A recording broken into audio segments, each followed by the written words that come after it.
All right. All right. Come on in the space. Come on in the space. Happy Sunday. Let me get all my various cameras going here. I'll give folks a minute to come in.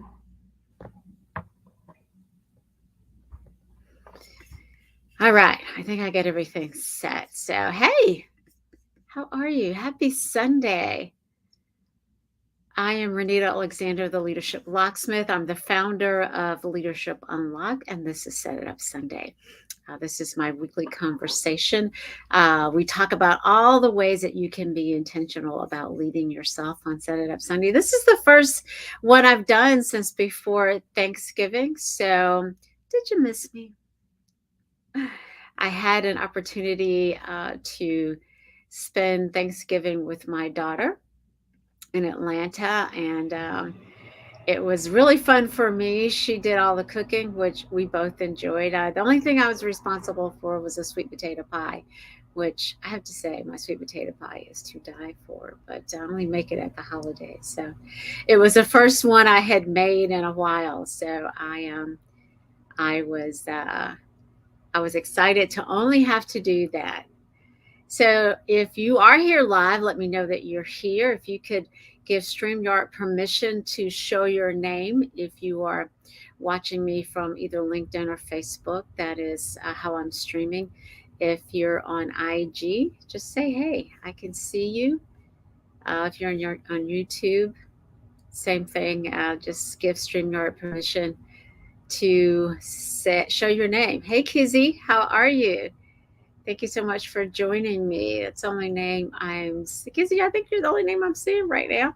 If you're on a platform, that's really the only way I can see you is if you show your name and give StreamYard permission to show your comments. So anyway, I was saying Thanksgiving I spent with my daughter, and then on my birthday, which was the following week after Thanksgiving, the week after Thanksgiving, I also spent with my daughter, and I spent part of my birthday at a homegoing celebration for a friend of mine, somebody that was from my same hometown. We actually went to the University of Alabama. We were there at the same time, but we only recently, in the last few years, really got to know each other through social media and started conversing and just getting to know each other. And he was so encouraging to me as I was writing my book. He followed me faithfully on my blog, which was the foundation for my book, and so much so that I actually quote him in my book, Just Breathe. And so it was really cathartic, I think, for me to get to spend time with those friends and family who had known him the longest and the best, and hear their stories about this remarkable person.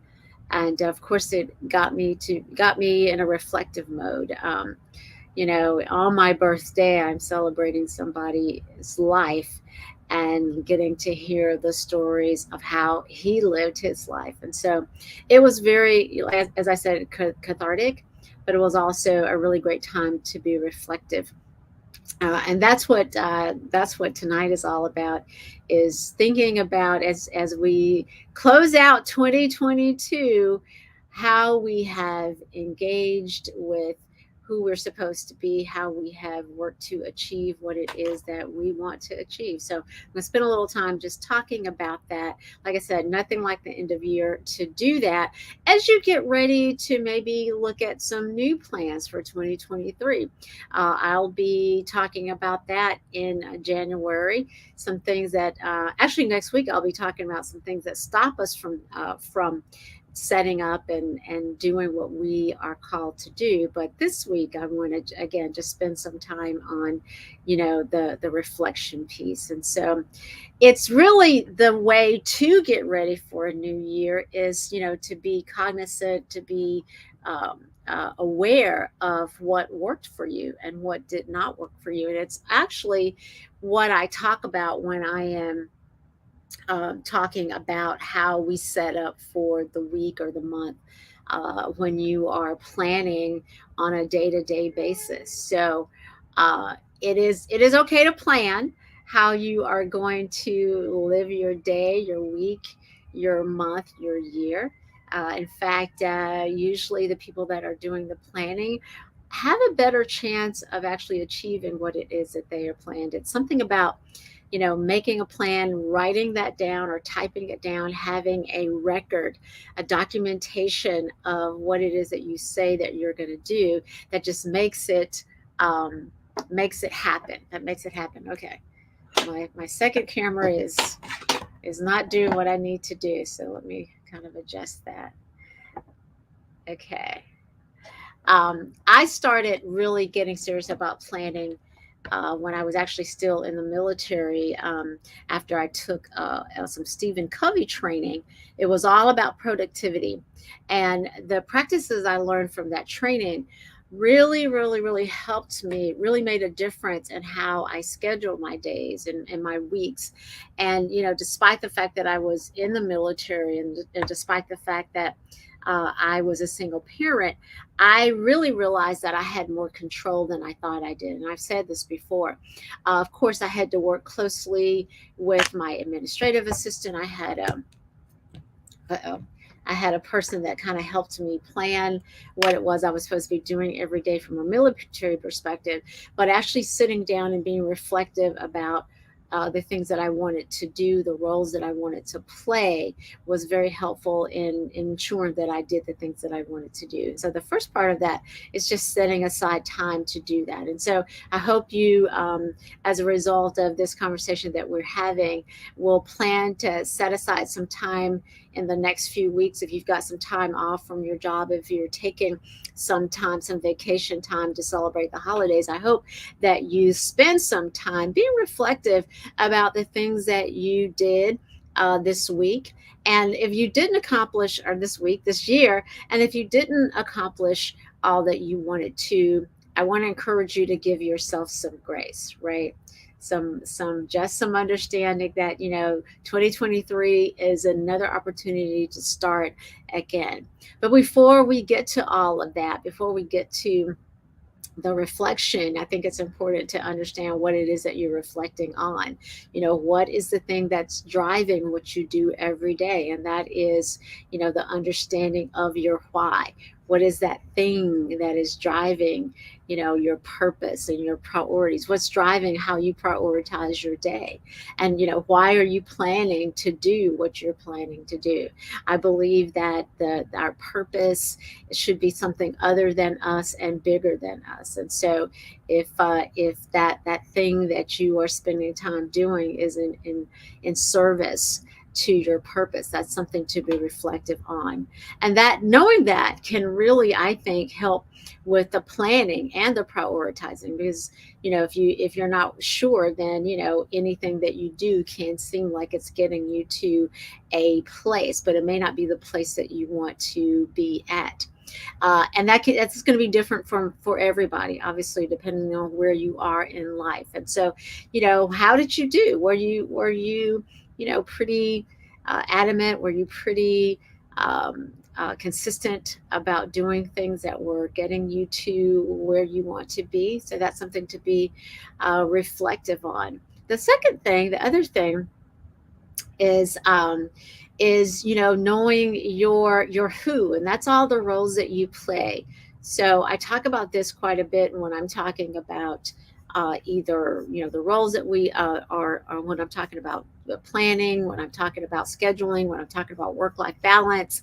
I'm talking about the roles that we play, and the roles that you play are everything you are for yourself and others that are important to you. And so I am a seeker, I'm a sister, I'm a daughter, I'm an entrepreneur, I'm a fitness enthusiast, I'm a mom to an adult daughter.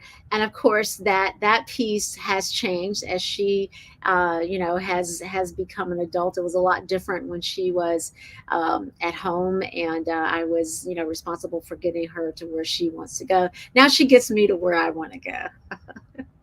But again, that looks a lot different than it did when she was younger. and her activities were a crucial part of what I had to schedule every day, every week. But what are the things that you wanted to accomplish for all the roles that you play, and how did you do? Or were there things that you wanted to do that perhaps you didn't meet the mark? Again, give yourself some grace and try to think about how you can meet the mark next year. And one thing I want to say, and I talk about this again when I talk about this idea of balance, is balance is a myth. Work-life balance is a myth. If you are working full time, there are times when that job is going to require maybe a little bit more of your time. There are times when your other roles, as a parent perhaps, or as a caregiver to maybe somebody that's not your child, but somebody that you're responsible for, that's going to take the priority, and it may mean that there are other things that have to take a second, a back seat, and that's okay. um, and so then the other thing, the last thing that I wanted to talk about with regard to kind of review, if you didn't have a written plan for 2022, that is okay. As a part of this reflection, maybe it's time to write some things down. Maybe the things that you did not do that you wanted to do, reviewing what were the things that you wanted to do that you did not do, and then make those the priorities for the things that may happen in 2023.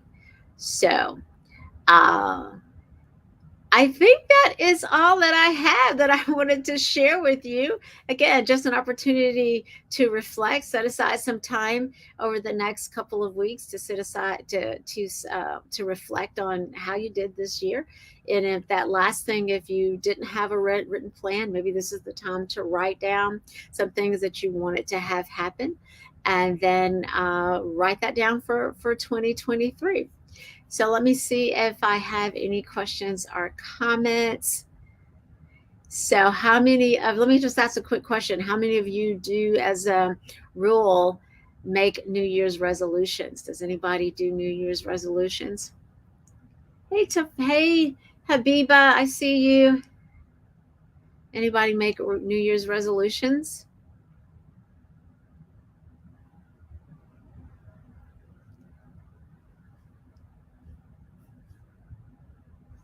I'm not seeing anybody responding. Let me give it another second or so. We'll talk about that a little bit in at the beginning of the year. Yes, okay. I see a yes, yes, yes, no. Okay, all right. So I don't really do New Year's resolutions. I just try to have a plan for the year. So that's what I'll be doing. There's a lot of things that I didn't do this year, and I'm going to give myself some grace and try it again in 2023. There's some things that I didn't do that I wanted to do. There we go. Kizzy also creates a strategic plan for the year. So that's my preferred way. I think when you've got that plan for the year, it can, and you can do that at any time. It doesn't have to be at the beginning of the year. But again, a lot of people use a new year to start anew. And so that is okay. But having that strategic plan. So Kizzy, let me just let you know that you're one of the few that actually do that. There's I think one of the things that I researched when I was researching a few months ago about this same subject is less than 18% of people actually kind of create a plan. So you're in a very small group of people that create a plan for the year. But I'd be curious, and you can share in the comments about how that helps you accomplish your goals for the year. If in fact that does help you accomplish your goals for the year, I believe it does, having that plan written down. Okay, it's a quarter till 8. This is the time I usually shut it down. I will be back next Sunday. We're going to talk about the things that stop us from achieving our plans. And Yes, yeah. Something about that prior military, Kizzy, that helps us, I think. Anyway, next week we'll be talking about some of the things that stop us from executing our very well laid plans. And so I look forward to seeing you right here at 7:30 next Sunday for Set It Up Sunday. Have a great rest of your evening.